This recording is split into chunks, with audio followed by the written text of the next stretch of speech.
Olá pessoal, sejam bem-vindos à aula número 8, onde a gente vai tratar do controle de congestionamento do TCP. Essa é a última aula relacionada à camada de transporte e é o último assunto dessa camada também. Tá? A gente abordou o controle de fluxo e a sua implementação na internet, a gente conceitou o que seria o controle de fluxo na aula passada, e a gente mostrou uma implementação do controle de fluxo na internet. A gente vai fazer a mesma coisa relacionado ao controle de congestionamento. Tá? Então, a gente vai mostrar o que é o controle de congestionamento e depois a gente vai mostrar como é que o controle de congestionamento funciona na internet. Ou seja, uma implementação do controle de congestionamento, tá, utilizado na internet, através do protocolo TCP. Tá? É isso que a gente vai fazer nessa aula de hoje, né? Bom, então, a mesma coisa que eu fiz no controle de fluxo, eu encontrei uma imagem que vai mostrar para vocês o que é o controle de congestionamento numa só figura. Tá? Então, a gente tem vamos dizer assim, um funil aqui e um balde relativamente pequeno nesse lado aqui. Tá? A gente também tem, só para mostrar aqui, né, tem vamos dizer assim, um afunilamento nesse ponto aqui, que certamente vai degradar a transmissão de pacotes nesse meio aqui. Tá? Aqui é como se fosse um conjunto de roteadores, né? Nesse ponto aqui é como se fosse um controle de roteadores, e aqui seriam os pacotes, ou melhor dizendo, segmentos sendo transmitidos na internet. Tá? Esse ponto aqui, ó, essa torneira aqui, é justamente o quê? É justamente isso aqui, gente, o controle de congestionamento. Então, a forma como eu vou, tá, abrir, né, a quantidade de abertura, por assim dizer, dessa torneira é justamente o que a gente chama de controle de congestionamento. Não adianta eu abrir aqui, ó, essa torneira, tá, porque essa torneira aqui certamente vai colocar bastante água nesse funil e a água vai começar, né, a transbordar desse meio aqui. Isso ocorre na internet. Perda de pacotes. Uma vez que o congestionamento na internet é grande, os pacotes podem ser perdidos. Perda de pacotes é ruim, porque eu tenho que transmitir o mesmo pacote, estou fazendo um retrabalho no que tange ao envio de pacotes. Então, para isso, deve existir o quê? Deve existir um mecanismo para controlar, tá, a dosagem de pacotes que eu vou transmitir no meio. E isso, essencialmente, o que a gente chama de controle de congestionamento. Tá? Seria verificar esse meio de comunicação, o meio, não o fim. Tá? Não aqui o balde, porque o buffer é o controle de fluxo. O meio, tá? O congestionamento aqui do meio, é justamente desempenhado pelo controle de congestionamento. Tá? Então, se o meio de transmissão encontra-se disponível, eu posso abrir mais esse ponto aqui. Tá? Obviamente, aqui eu tenho tenho um balde menor, né? Mas eu tenho um controle aqui, um ajuste aqui fino, de forma De forma a prover esse controle de congestionamento e assim perder menos pacotes durante a transmissão. Tá? São os princípios. Formalmente, eu tenho o quê? Muitas fontes enviando dados muito rápidos para a rede tratar. Diferente do controle de fluxo, como eu falei para vocês. O controle de fluxo é fim a fim. É o buffer e o buffer. Para verificar se os dois buffers encontram-se muito cheios ou não. Controle de congestionamento, ele trata mais o quê? Ele trata mais do núcleo da rede. Fluxo, borda da rede. Congestionamento, núcleo da rede. Ok? Manifestações. Quais são as manifestações que eu tenho com controle de congestionamento? As manifestações que eu tenho são os longos atrasos, assim como o estouro do tempo. Tá? Timeout, estourou o tempo, é um indicativo para quê? Um indicativo de que a rede encontra-se congestionada. Tá? longos atrasos, enfileiramentos nos buffers, tá? Implica dizer que existe o quê?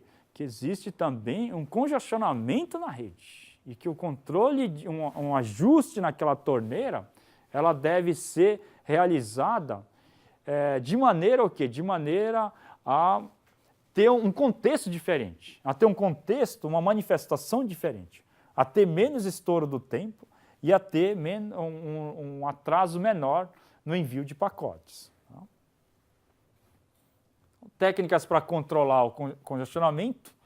Existem duas técnicas essencialmente: controle de congestionamento fim a fim, onde nenhum feedback explícito é dado sobre a rede. Tá? A gente não sabe de nenhum, vamos dizer assim, como é que a rede, o núcleo da rede encontra-se congestionado, a gente não tem esse feedback. Tá? E o congestionamento é deduzido, tá, pelas observações. Tá? Então, se eu tenho muito estouro do tempo, isso não necessariamente implica dizer, tá, que a rede encontra-se congestionada. Não tenho nenhuma forma de mensurar quanto a rede está congestionada e onde são os pontos da rede que estão congestionados. Tá? Ora, se eu estou voltando daqui de São Paulo para São Carlos, e se o Google Maps está me falando que eu vou demorar mais de 2 horas e meia, isso implica dizer que existe um congestionamento em algum ponto. É um indicativo. Então, isso também é feito por quê? Pela primeira abordagem, que é o controle de congestionamento fim a fim. Eu não tenho um feedback certo. Olha, na Bandeirantes, o congestionamento está tanto. Eu não tenho esse nível de detalhe de congestionamento. Eu só sei que eu vou me atrasar. E esse feedback é o que eu tenho na primeira abordagem. E essa é a técnica que é utilizada pelo TCP. O TCP tem uma abordagem baseada no quê? Baseado nos atrasos e nos timeouts. Mas ele não tem como mensurar quanto de congestionamento existe no núcleo da rede. Tá? Bom, e a segunda abordagem? A segunda abordagem é uma abordagem melhor. Uma abordagem que traz um melhor feedback. Por quê? Porque ele traz um feedback do núcleo da rede, do sistema, a partir do WAC que eu recebo algumas informações referentes ao quê? Referentes aos roteadores por onde percorreu, para indicar que existe um certo congestionamento. Tá? Então, o ATM, por exemplo, o ABR do ATM, Available Bit Rate do ATM, uma outra rede, utilizando circuitos virtuais, ele utiliza o quê? Ele utiliza esse mecanismo de quê? Que é assistido pela rede. E um controle de congestionamento melhor implementado. Tá? Então, falando um pouco nesse ATM. A rede ATM é uma rede com conexões de circuitos virtuais, ou seja, eu tenho uma rota pré-determinada, antes de enviar o pacote. Eu reservo o canal. Tá? Antes de enviar qualquer pacote, eu defino a rota que eu vou seguir antes de enviar qualquer pacote. Tá? Então, redes ATM são adequadas para aplicações multimídia. Por quê? Porque ele tem o quê? Ele tem uma quantidade fixa de bytes. Ele utiliza circuitos virtuais. O que é pior no YouTube? O que é pior no YouTube, que é multimídia, o que é ruim para o YouTube? O que é ruim no YouTube é justamente essa variação de atraso. Tá? O que eu menos espero no YouTube é que os frames do meu vídeo demorem para chegar. É isso que eu não quero no YouTube. Ora, se eu tenho uma transmissão constante, se eu tenho uma velocidade constante, isso implica dizer que o meu YouTube vai ter o quê? Vai ter uma sequência constante no meu vídeo. Imagine eu assistindo o Jornal Nacional no exterior. Tá? O que eu tenho? Ou uma teleconferência no exterior. O que eu tenho? Eu tenho uma transmissão ao vivo. Para isso eu preciso do quê? Para isso eu preciso de uma constância nesse vídeo. E é isso que o ATM vai me produzir, uma vez que ele tem o quê? Uma taxa constante desses pacotes. Tá? Bom, aí eu tenho controle de congestionamento usado no ATM, que é o controle de congestionamento assistido pela rede. Tá? Esse controle, ele indica se o caminho está sobrecarregado. Se tiver sobrecarregado, ele vai o quê? Vai usar a largura de banda disponível. Ele não vai reservar, se uma outra conexão quiser passar por um roteador que está congestionado, ele não vai permitir a criação de novas conexões. Isso o ATM ele tem como realizar, uma vez que ele utiliza o mecanismo de circuitos virtuais. Tá? E se o caminho do remetente está congestionado, o remetente é controlado o quê? A taxa mínima garantida. Tá? Isso é o assistido pela rede. Ele faz isso usando o quê? Células, alguns campos de gerenciamento de recursos, resource management aqui, né? Que são enviados pelo remetente intercalado com células de dados. Existem células de dados, células de controle. Essas células de controle possuem 2 bits, o NI e o CI. O NI indica no increase, não aumente mais. Não aumente mais a taxa de transmissão, porque eu não tenho como suportar uma taxa de transmissão maior. E o CI é um bit para indicar congestion indication, ou seja, tem uma indicação de congestionamento. E essas células aqui de gerenciamento de recursos são retornadas ao remetente pelo destinatário para informar que a rede agora está congestionada. Então, não aumente mais a taxa, não aumente mais a quantidade de pacotes, regule para menos agora, tá? Aquela torneira, porque assim eu posso suportar a taxa mínima garantida para que o seu YouTube possa funcionar. Tá? É assim que é feito o controle de congestionamento das redes ATM. Né? Agora a gente vai falar do TCP. O TCP já é um pouco diferente. Tá? O controle de congestionamento é feito de forma fim a fim, tá? De forma a limitar a taxa a qual enviam. Se existir pouco congestionamento, então vai aumentar. Se o congestionamento, então vai reduzir. O ponto-chave é como é que ele vai deduzir o congestionamento, que é através de quê? Através da perda de pacotes ou segmentos, né? E os atrasos que os pacotes eles vão ocasionar. Tá? Aí tem várias perguntas, 3 perguntas. Né? Como é que o remetente, então, ele limita a taxa de envio? Como o remetente TCP percebe que há congestionamento? Isso a gente respondeu aqui nesse slide anterior. Tá? E que algoritmo o remetente usa para modificar a sua taxa de envio? Aí vou já citar para vocês o AMID, né? O Additive Increase, Multiplicative Decrease, né? Que a gente vai já falar aqui para vocês. Né? Então ele tem um mecanismo, já estou citando aqui, né? Onde o TCP ele é baseado, tá, nesse mecanismo Additive Increase, Multiplicative Decrease, que é o algoritmo que responde essa terceira pergunta aqui. Tá? Bom, nesse cenário aqui, ele vai enviando o quê? Vai enviando um segmento primeiro, vai enviando o segundo segmento e vai enviando agora 4 segmentos. Tá? Ele vai aumentando exponencialmente a quantidade de pacotes que é tratada paralelamente antes de esperar pelo reconhecimento. Tá? Então, esse é o algoritmo do AIMD que o TCP ele utiliza. Tá? Bom, então, como é que o TCP ela vai definir a largura de banda? Né? Ela define a largura de banda de uma forma bastante interessante. Né? Então, ela começa enviando, usando esse cenário aqui que vocês viram, né? Ele vai enviando de forma multiplicativa no início, partida lenta, que a gente chama, e no momento em que ele vai indicando e os ACKs vão sendo recebidos, ele vai aumentando a taxa de transmissão. Quando ele perde o pacote, começa a perder o pacote através do timeout, aí ele baixa o quê?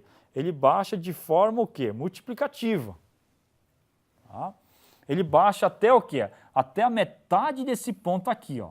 Tá? Então, esse ponto aqui seria a metade, né, do ponto que ele partiu, né? Então, se ele começa nesse ponto aqui, perdeu aqui, ele baixa até a metade do último decrease, né?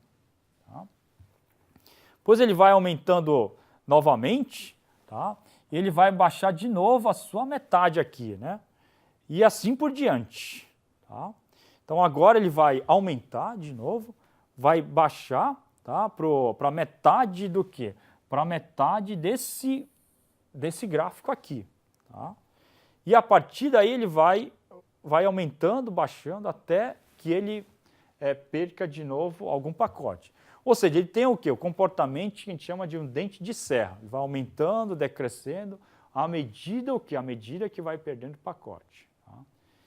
Em resumo, a gente chama que ele faz o quê? Ele utiliza o mecanismo do quê? Do best effort aqui, né? O melhor esforço. Tá? Então ele faz com que a melhor taxa de envio possa ser explorada. Tá? É como se fosse aquela criança, né, que é birrenta, né? Ele vai testando o pai até o pai estourar e perder a paciência. Tá? A mesma coisa ocorre nesse cenário aqui, né?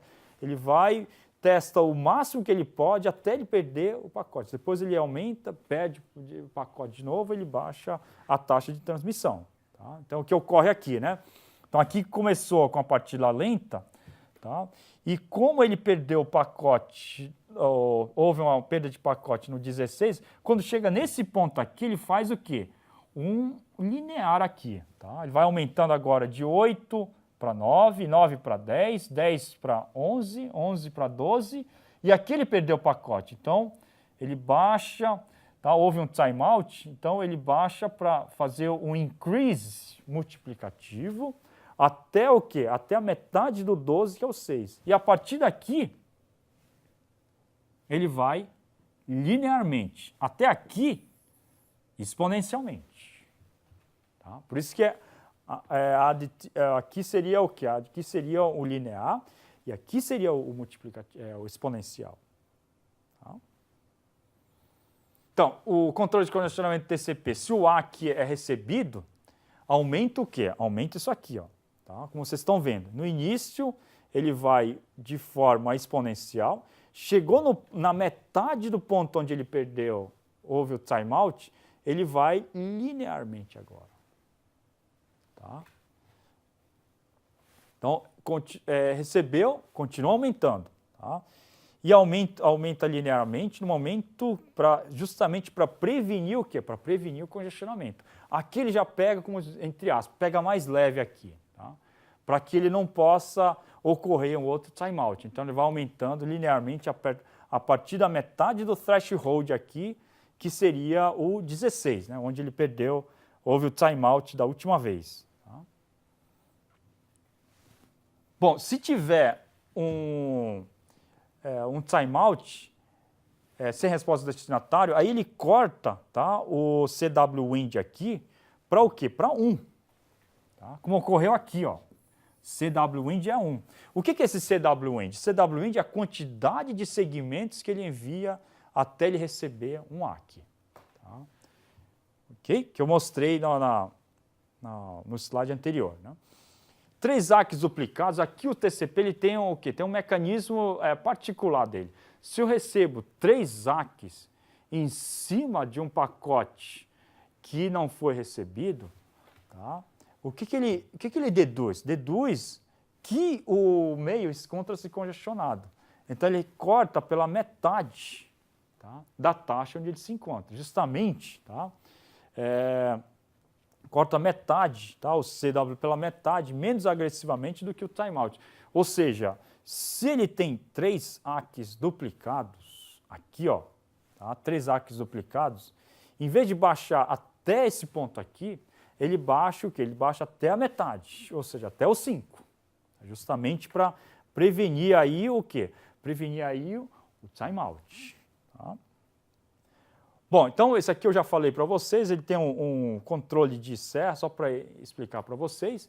E o TCP também, tá? Falando um pouco de equidade, ele tenta o quê? Tenta sempre compartilhar. Se eu tenho duas conexões TCP, ele sempre vai tentar da R sobre 2 para isso aqui, tá? R sobre 2 aqui e R sobre 2 aqui para compartilhar os dois o quê? Compartilhar o meio entre as duas conexões TCP. Tá? Gente, então, concluindo aqui, o último tema aqui da camada de transporte foi o controle de congestionamento. Falei do controle de congestionamento e falei também do controle de congestionamento implementado para a internet. Tá? O conceito e a implementação feita pela internet, assim como falei do controle de congestionamento que é utilizada nas redes ATM. As redes ATMs eram redes que são relativamente boas, né, para multimídia e que hoje em dia, né, vocês sabem que esse conceito de circuitos virtuais, elas estão vindo em forma de quê? Em forma de uma rede definida por software, né, SDN, né, que é uma implementação que existe do SDN ou OpenFlow. Né? Então, esses circuitos virtuais, hoje em dia, estão sendo implementados por redes definidas por software e a sua instanciação, ou seja, a sua implementação na internet, são as redes, um dos exemplos é a rede OpenFlow. Né? Bom, na próxima aula, então, eu vou descer mais uma camada abaixo, que é a camada de rede. E eu espero vocês nessa aula, uma aula bastante importante, porque vocês sabem que tudo hoje em dia gira em torno de redes. O smartphone de vocês tem rede. Tá? A internet das coisas tem redes.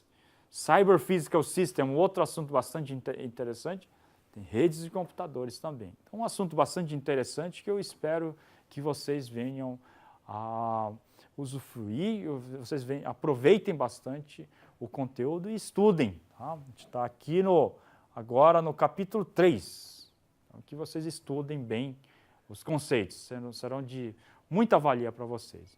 Muito obrigado pela atenção de vocês.